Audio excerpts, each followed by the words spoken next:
Assalamualaikum warahmatullahi wabarakatuh. Perkenalkan, nama saya Ismatus Sania, NIM 2018-407 dari AIK 3 Mutawasitin Fakultas Hukum. Di sini saya akan menyampaikan materi untuk memenuhi tugas ujian tengah semester. Nah, materi ini membahas tentang Muhammadiyah sebagai gerakan Islam yang berwatak tajdid.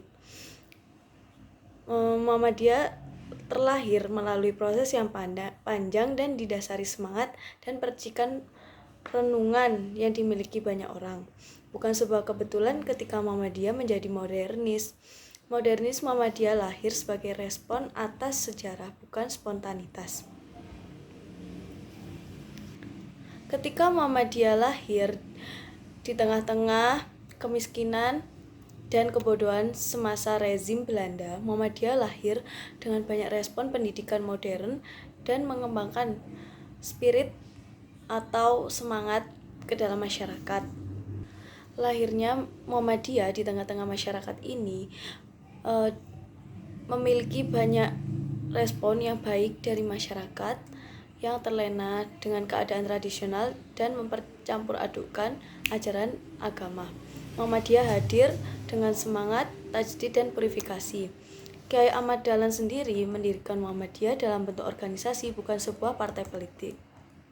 Organisasi Muhammadiyah diadopsi dengan cara modern yang diperkenalkan oleh penjajah Belanda. Maka tidak heran jika Kiai Ahmad Dahlan sendiri itu tidak memiliki banyak buku-buku keagamaan, karena beliau itu lebih menekankan dalam usaha dakwah Islam yang nyata dan langsung terjun ke dalam masyarakat. Selanjutnya saya akan membahas arti dari tajdid itu sendiri. Tajdid sendiri itu memiliki arti pembaharuan, peningkatan, dan pengembangan. Tajdid yang dimaksud sebagai pemelihara matan ajaran Islam yang berasas pada Al-Quran dan As-Sunnah. Tajdid merupakan suatu program pembaharuan dalam umat Islam untuk menuju pada suatu kondisi yang lebih baik. Dalam pembaharuan Muhammadiyah ini, tajdid dimaknai sebagai pembaharuan Islam yang menyangkut membangun, mengembangkan, dan memperbarui potensi sumber daya manusia sendiri dalam ilmu pengetahuan dan teknologi. Model tajdid dalam Muhammadiyah ini terbagi secara ringkas dalam 3 bidang. Yang pertama adalah bidang keagamaan, yang kedua adalah bidang pendidikan, dan yang ketiga adalah bidang kemasyarakatan. Yang pertama saya akan membahas di bidang keagamaan. Nah, di bidang keagamaan ini yang dimaksud pembaruan dalam bidang ini itu menemukan kembali ajaran atau prinsip dasar yang berlaku abadi yang terjadi karena waktu, lingkungan, situasi, dan kondisi. Maksud dari pembaruan ini sendiri adalah memurnikan kembali dan mengembalikan kepada keasliannya. Oleh karena itu, dalam pelaksanaan agama sendiri, baik yang menyangkut akidah maupun ibadah, harus sesuai dengan ajaran yang disampaikan oleh Nabi Muhammad SAW berdasarkan perintah dari Al-Quran dan As-Sunnah. Al-Quran dan As-Sunnah ini merupakan landasan bagi seluruh umat Islam untuk melakukan suatu pembaharuan Islam. Pembaharuan teologi yang dilakukan Muhammadiyah meliputi dimensi kemasyarakatan agar Islam tetap berada di tengah-tengah masyarakat, bahkan mempunyai suatu kontribusi yang sangat positif dalam memecahkan masalah-masalah kemasyarakatan. Sedangkan dalam bidang akidah, Muhammadiyah bekerja untuk menegakkan akidah Islam yang murni, bersih dari gejala kemusyrikan, bid'ah, dan hufarat, tanpa mengabaikan prinsip toleransi menurut ajaran Islam. Yang kedua, di bidang pendidikan.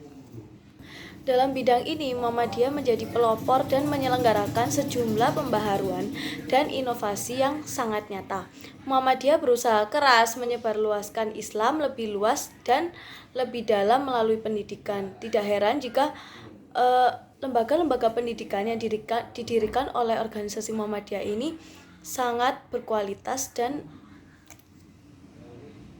memiliki sumber daya manusia yang sangat baik. Pembaharuan di bidang pendidikan ini meliputi 2 segi, yaitu dari segi cita-cita dan segi teknik pengajaran. Dari segi cita-cita, Muhammadiyah itu ingin membentuk sebuah manusia muslim yang baik hati, alim dan beragama, dan luas pandangannya itu luas, paham masa ilmu duniawi, dan bersedia berjuang untuk kemajuan masyarakat. Sedangkan di bidang segi pengajaran, lebih banyak berhubungan dengan cara-cara penyelenggaraan pengajaran. Muhammadiyah mengambil unsur tersebut dari sistem-sistem pendidikan barat dan sistem pendidikan tradisional. Yang terakhir adalah di bidang kemasyarakatan. Di bidang ini, Muhammadiyah mendirikan rumah sakit, poliklinik, panti asuhan, rumah singgah, dan masih banyak yang lainnya. Ide pembaharuan ini muncul karena banyak di antara orang-orang Islam itu yang mengalami kesengsaraan, dan hal ini merupakan kesempatan bagi seluruh umat Islam itu untuk saling tolong-menolong.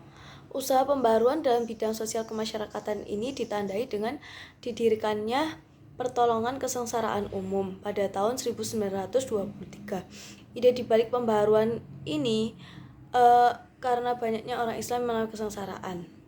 Sekian materi yang dapat saya sampaikan. Kurang lebihnya saya mohon maaf. Wassalamualaikum warahmatullahi wabarakatuh.